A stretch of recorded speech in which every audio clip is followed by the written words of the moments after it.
Hi there guys, I'm Nikhil from Greedy Tech, and in this video I'll be reviewing the Tecno Camon iClick 2. Now I've already posted the unboxing video, so check that out for the pricing, specs and the complete physical overview. For a quick roundup, these are the specifications of the phone. This phone is sold exclusively in the retail stores at 14,000 rupees and it comes with 4GB of RAM and 64GB of storage in 3 colors: aqua blue, Hawaii blue and the midnight black. If you want to buy it online, you can try it on Amazon.in.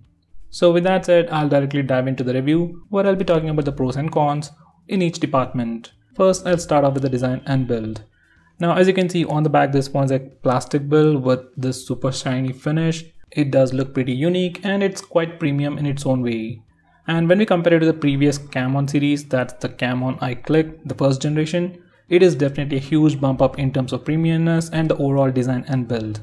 Now coming back to this phone, it fits pretty comfortably in my huge hands, but if you have smaller hands, it might be too big for you. With that said, it has a thickness of 7.8 mm and weighs just 148 grams. Even the weight distribution is pretty good, feels pretty lightweight in the hand. Now because of the plastic back panel on the back, it is slightly slippery and it's a fingerprint magnet. This is a free case that we get inside the box and I've been using it from day one. It does give you some additional grip and saves your phone from smudges, but you need a better case if you're worried about dropping your phone. Now coming to the front, you get the notch design like almost all the phones these days and a 2.5D curved glass for protection. Bezels are quite slim all around and especially at the bottom it is bigger. So overall in terms of design and build, I really don't have any complaints with this phone. Now coming to the hardware section, this phone comes with all the basic sensors like the proximity and ambient sensor. It also has a fingerprint scanner, face unlock features along with an LED notification light. But it is missing compass and gyroscope, which are definitely very important. Now this is a SIM card tray. It looks pretty long. I thought it might be flimsy and weak, but it's actually very well built and it feels sturdy. Now obviously this phone supports dual SIM along with dual 4G and dual VO LTE, and it also has support for native video calling. Now coming to the fingerprint scanner, it is pretty fast, like the second or third best of all the phones I've used, including the flagships. It is that good. I just wish it had some haptic feedback even when I use the correct fingerprint. Now coming to the face unlock feature, once again it is pretty fast, surprisingly faster. Well, not as fast as Oppo F7, Oppo F9 or Vivo V9 and V11. Not as fast as those phones, but pretty close to that. In good lighting conditions, it is pretty fast. It unlocks the phone in less than half a second, which is pretty good. Now coming to low lighting conditions, once again face unlock works and it is definitely faster than the previous Tecno phones. So guys, overall in the hardware department, the only downside would be the lack of a compass and gyroscope. Now coming to the display, this phone sports a 6.2-inch IPS display with HD+ resolution, with a display notch, with the new 19:9 aspect ratio, with 500 nits of brightness. Sunlight legibility, viewing angles and color reproduction are all pretty good. Now coming to the notch, it does look pretty huge and if you don't like it, you can always hide it from the display settings. Now coming to the bezels, it has pretty small bezels all around and a pretty huge chin at the bottom. Well, the chin is definitely bigger than Oppo and Vivo phones, but comparatively better than Redmi phones. Overall in terms of display, the only downside for this phone is the resolution. So this phone has just HD resolution, that's 720 pixels by 1500 pixels. And that's okay for normal usage like browsing and even watching videos. But for games like PUBG and Modern Combat 5, you will definitely notice the lack of pixels, which I'll talk about in a minute.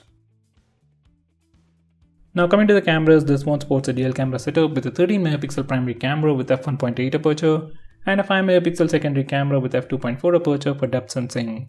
On the front, it is a 24MP camera with f2.0 aperture. Now these are the sample pictures. In daylight and well lit conditions, colors look bright and punchy. It's not saturated like many of those Chinese phones. Overall color reproduction is good. Sharpness is right on point, unless you want to zoom into or crop the image.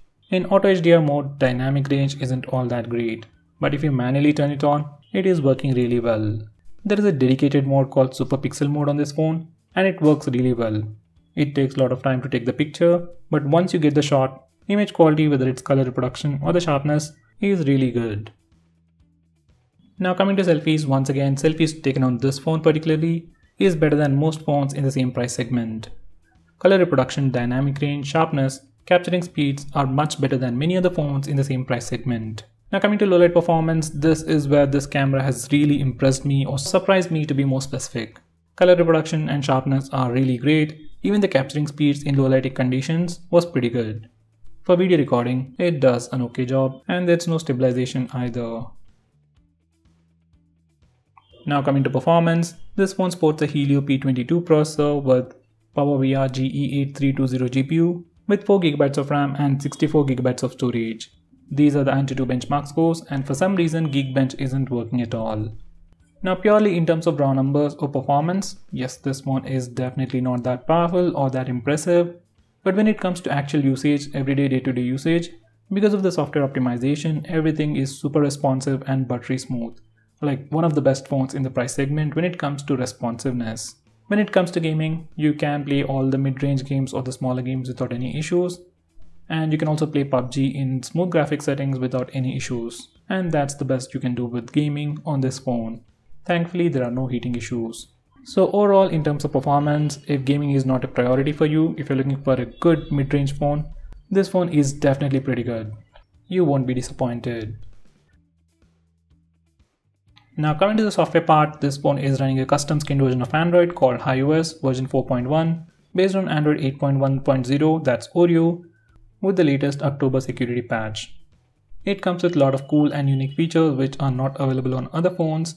So if you like to customize your phone, you have a lot of features to check out. Now initially when I unboxed this phone and even the Tecno Camon i2X both had issues with connectivity, like issues with mobile data, Wi-Fi connectivity. But within a week or two, I received few updates and all those networking issues were fixed. And as I've told you earlier, my brother has been using the Tecno Camon iClick phone for the past 6 months, and even that phone has been getting updates continuously. So if you're worried about monthly security patches or updates, they might not be very regular, but they do provide updates and security patches and bug fixes pretty frequently, which is a pretty great thing. Now the best thing about this phone, at least in terms of software experience, is the overall responsiveness. Phone feels very smooth while multitasking and switching between applications, which is like a very important thing for me. Now coming to the audio department, audio experience on the headset is pretty much average, nothing impressive or bad to talk about. And coming to the speaker, it is sufficiently loud for media consumption, ringtones and alarms. Definitely one of the loudest speakers in the price segment. Here's a quick preview.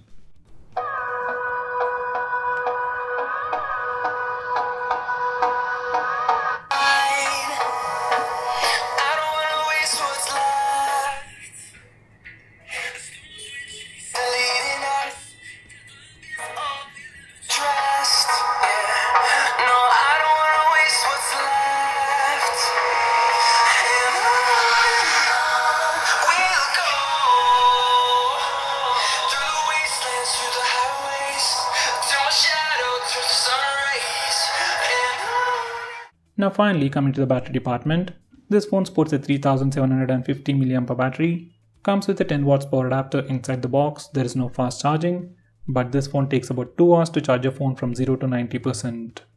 Now coming to battery life, on average I got about 5 to 6 hours of screen on time, and even by the end of the day I had at least 20% of battery left, which is definitely more than sufficient for most people. So guys, on the whole, if you're looking to buy a phone in the retail market, with good cameras, sleek build, lightweight, form factor, with the new notch design, with good performance, I mean in terms of everyday day-to-day usage, I'll definitely suggest you this phone, or Oppo, Samsung or Vivo phones. So guys, that's pretty much it for this video. Thanks for watching.